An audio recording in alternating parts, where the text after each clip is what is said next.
മഞ്ഞിന്റെ കുളിരിൽ പൊതിച്ചുറങ്ങാനുള്ള ആഗ്രഹത്തോടെ ഒരുവൻ പറഞ്ഞു, രാവിലെ എനിക്ക് കഴിയില്ല, കഴിഞ്ഞ തവണത്തെ ആകാശയാത്രയ്ക്ക് കൊണ്ടുപോയിട്ട് ഇനി എന്തെങ്കിലും ചെയ്യും എന്ന വാശിയിൽ മറ്റൊരാൾ ഉറച്ചു നിന്നു. എനിക്ക് പേടിയാണ്, നക്ഷത്രം ഒഴിവ് പറഞ്ഞു. ഓരോരുത്തരുടെയും അടുത്ത് മുത്തശ്ശി നക്ഷത്രം മാറി മാറി നോക്കവേ വഴികുത്തി നിൽക്കുന്ന മുത്തശ്ശി നക്ഷത്രം പറഞ്ഞു, ഞാൻ പോകാം.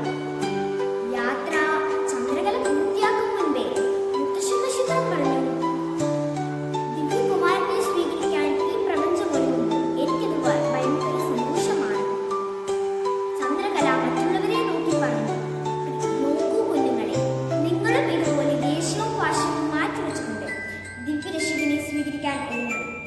പ്രിയ കൂട്ടുകാരെ, ഉണ്ണീശുവിനെ സ്വീകരിക്കാൻ ഒരുങ്ങുമ്പോൾ ഉപേക്ഷിക്കുന്ന തിന്മകൾക്ക് പകരം സ്വീകരിക്കാനാവുന്ന നന്മകളെ നമുക്ക് കണ്ടാലോ?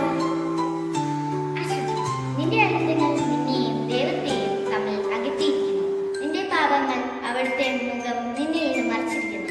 ഏശയ്യ 59:2. വിശുദ്ധി ഹൃദയശുദ്ധിയുള്ളവർ ഭാഗ്യവാന്മാർ, അവർ ദൈവത്തെ കാണും. മത്തായി 5:8. ഭയം മനുഷ്യനെ ഭയപ്പെടുന്നത് ഒരു കെണിയാണ്.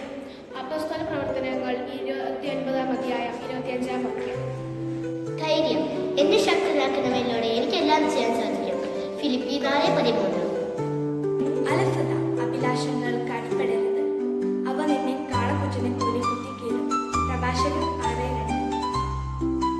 ഉത്സാഹ ക്രിസ്തീയതയുമായി കർത്താവ് വിജയം നൽകുന്നതാകും നിന്റെ മധ്യയുടെ സെഫന്യ 3:17.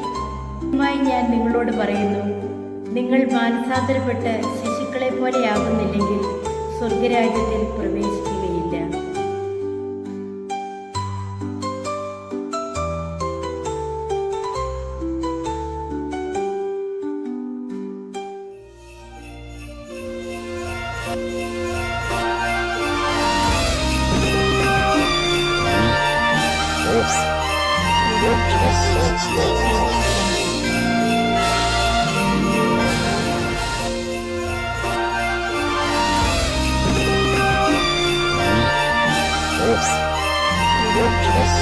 Yes.